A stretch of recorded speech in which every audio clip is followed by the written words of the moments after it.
ese ya no es buen argumento. No, ¿verdad? Bueno, ahí está Francine. Hola, Francine. ¿Cómo estás, Francine? ¿Vas a saludar a Francine Guillermo Hernández? Hola, Francine. Digo, ya.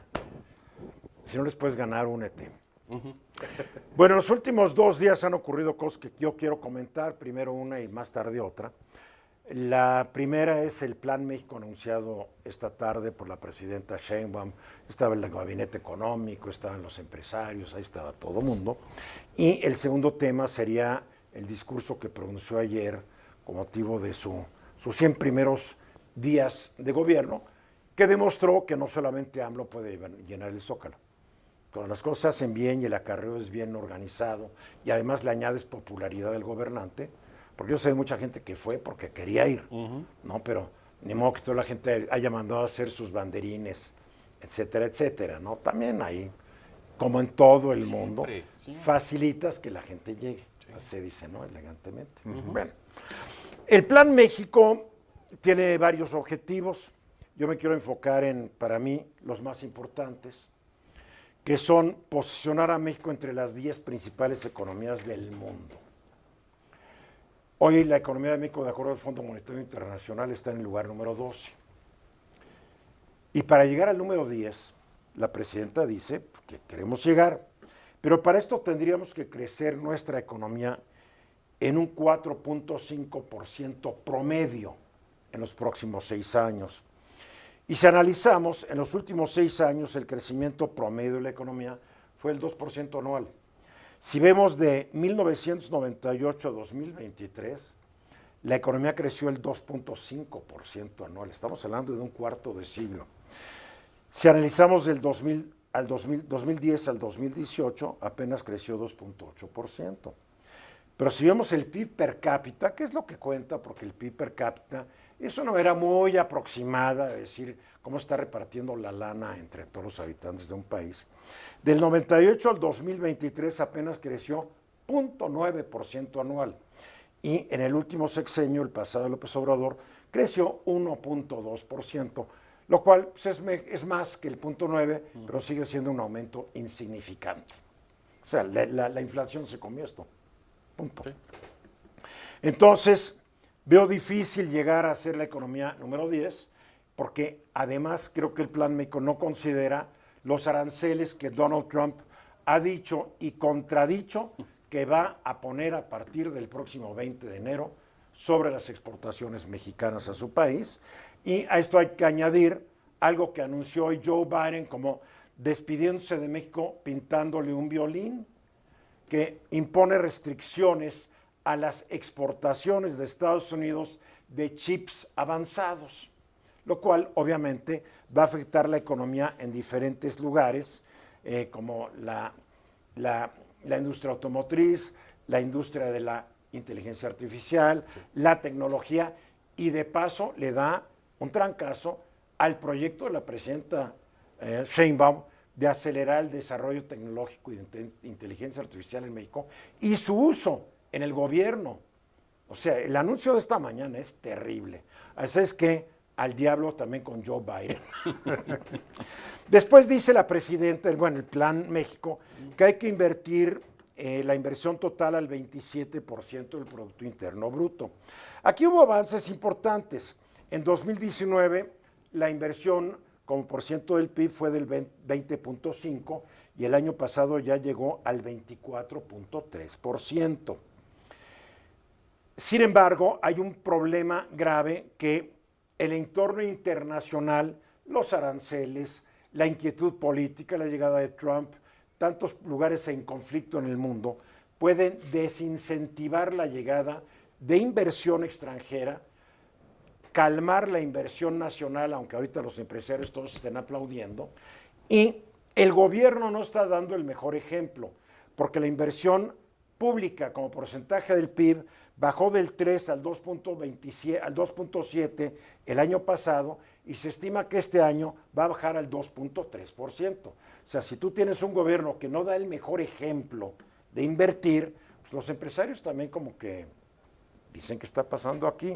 El nearshoring puede ayudar, pero el nearshoring se va a enfrentar a estos asuntos de los aranceles que Trump le va a poner a todos los países del mundo. Entonces puede venir un alentamiento de la economía. Atraer 277 millones de dólares, pues puede ser interesante. Otra vez tiene problemas, el nearshoring puede ser interesante, pero México va a tener que hacer aún más. Hoy lo anuncia en el Plan México, en construcción de puertos, adaptación de puertos, carreteras, aeropuertos, para ser el país más atractivo. También habla sobre elevar la educación media superior, su cobertura al 85%. Esto se ve muy factible porque ya el año pasado fue del 81.1%. Si el gobierno sigue con las ganas que le está echando, además hoy también se anunciaron más proyectos educativos, se puede llegar al 85%. ¿Qué pasa? Que hay que elevar la calidad de la educación y vincular la educación con el sector productivo del país. Porque no podemos seguir teniendo abogados, abogados y contadores y médicos si no van a tener empleo, ¿no? Otro proyecto es crear 1,5 millones de empleos adicionales. El problema es que en este país no se han creado 1,5 millones de empleos por año desde nunca. Creo que hubo un año de López Portillo 79. Que se generaron más empleos de los que el país necesitaba, sí, porque se pusieron a contratar gente a lo loco, ¿no? Participación de energías limpias al 53.4%, hoy representan el 37.8% de la generación total de energía en México. Los expertos creen que esto es factible. De aquí al 2030, sí, se mantienen las inversiones y se facilita la inversión en estas áreas que casi religiosamente queremos que no entre el sector privado. Hay otro par, reducir los homicidios dolosos y la violencia. Hay que reconocer que en los primeros 3 meses del gobierno de la presidenta Sheinbaum se disminuyeron 16.3% los homicidios dolosos. Es un éxito innegable. Sin embargo, también hay que decir, los niveles de homicidios y de violencia en general en México siguen siendo demasiado altos para atraer totalmente, significativamente a los inversionistas de muchas partes del mundo, sobre todo los gringos, a México y a muchos lugares de México.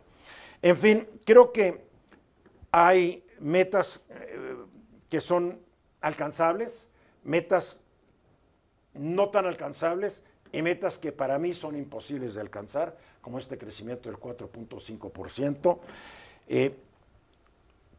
Todo va a depender de la capacidad del gobierno en ajustar sus estrategias, en buscar nuevos socios comerciales. Ya los tenemos, pero nunca los hemos sabido explotar, la Unión Europea, país de Asia, etcétera, por esta sobredependencia casi adictiva a la economía de Estados Unidos. José Luis. Fíjate que, déjame empezar por la parte positiva. Siempre es un riesgo para cualquier administración pública el ponerse metas, porque de hoy en adelante cualquier análisis va a ser en referencia a las metas. Y creo que en el Plan México es difícil no estar de acuerdo en los qués. Claro, totalmente. Ahora, en las metas, una de las que yo veo... El qué y los porqués. El qué y el porqué, claro. Pero claro. El cómo. Hay una que yo agregaría a tu lista o lo complementaría, es llegar a tener inversión directa extranjera de 100,000 millones de dólares al año. Cuando está difícil, ¿verdad? Andamos sobre 50 y 60 mil millones, entonces crecerlo, la pregunta que nos haremos es, ¿cuáles son las mejores decisiones que puede hacer el gobierno para llegar a esos niveles de confianza y atraer esa inversión? ¿Y de dónde lo vas a traer? Europa está postrada, Alemania en recesión, Inglaterra está en depresión económica. ¿De dónde va a venir la lana, no? Guillermo, para concluir. A mí el que me llamó mucho la atención positivamente es el plan para el sector agropecuario. ¿Del cual vamos a hablar ahorita? Sí, ¿no? por supuesto, porque me hace sentido en los qués y en los porqués. Hay algunas dudas, algunas preguntas que hay que dejar al aire porque tiene que ver con que si el gobierno va a poner todo el dinero o como antes van a hacer estos proyectos en los que el productor también pone una parte. Bueno, y regresando a lo que dijiste, José Luis, México, nuestros gobernantes sean de Morena, del PRI, del PAN. Cada año y cada sexenio nos presentan un cuadro de objetivos que creo que nunca se han cumplido, porque un gobierno tiene que ser optimista, tiene que tirar alto, retador, pero la función de nosotros no es decir qué mal está el gobierno, la función de nosotros es decir, a ver, cómo están las realidades allá afuera, porque México pertenece al planeta Tierra y la situación en el globo terráqueo no es la mejor. Estuvo mejor después de la pandemia. El año pasado fue todavía un buen año a nivel global, pero el 2025 no pinta muy bien a nivel internacional. La llegada de Trump y las crisis en Europa están duras. Mensajes.